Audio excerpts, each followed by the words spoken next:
It's true, people do often relapse after going through traditional rehab programs because the underlying problems have not been fixed, they've not been addressed. And without doing that, the problem is still there. So all of the biochemical imbalances that are setting a person up for the addiction are still there influencing them, and that's why they go back and relapse. When they come into treatment, they're at a scale of between 1 and 10, 10 feeling really good. They're at about a 2. After treatment, traditional treatment, they may be at about a 5 or a 6.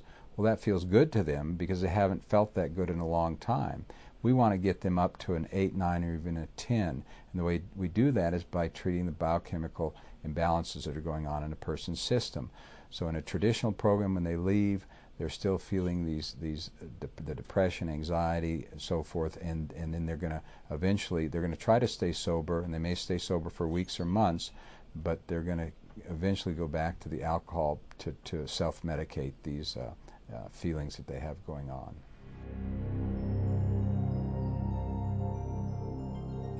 We've heard the phrase for many years, addictive personality, but at InnerBalance we believe it's something different. We don't believe it's a genetic factor or some kind of trait that separates individuals. What we believe is that, an example, if you have a person who is in a bad car accident and they have their leg broken, but they never get it repaired, and they're going to be living in constant pain, they're going to be seeking out drugs and things, ways to alleviate the pain in their leg. That would be an addictive personality, seeking something to relieve pain.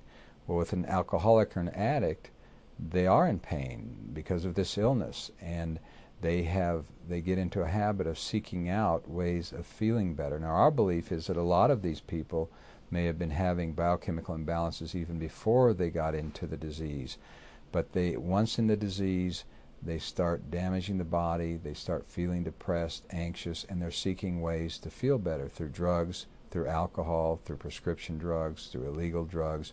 But it's just a way of seeking something. Any normal human being, if they felt that kind of pain, would be seeking ways to relieve it. And that's what we believe is an addictive personality, which is a very normal trait for any human being to want to heal. The InnerBalance approach to biomedical renewal takes time. You will undergo an intensive 34-day program which will address every aspect of recovery from an addiction. Throughout the duration of the program, your progress will be monitored by a board-certified physician and clinical staff. Classes taught by our clinical staff equip clients with positive problem-solving and decision-making skills. Clients learn how to manage stress without relying on drugs or alcohol. There are a number of group sessions that are tailored to help clients and their families transition into a new substance-free lifestyle.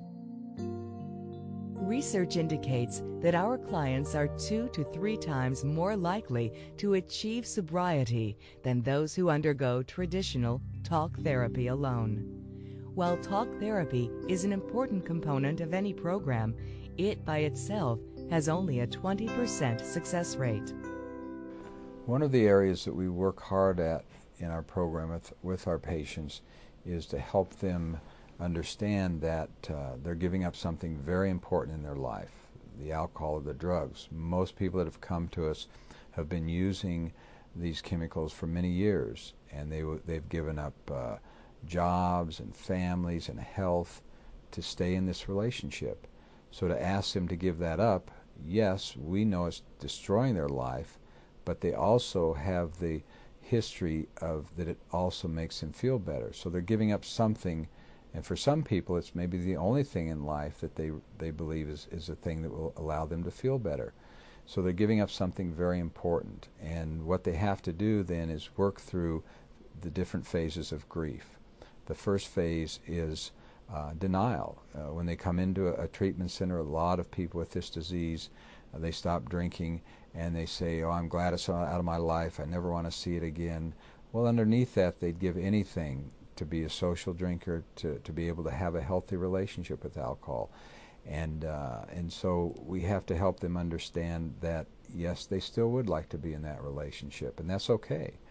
And then the second phase is anger. Once they stop, go through the denial phase, they move into the anger phase. Now they're angry that they can't be in a relationship with alcohol, that they can't be around friends drinking and going to parties and having this alcohol in their life, and they go through a lot of anger.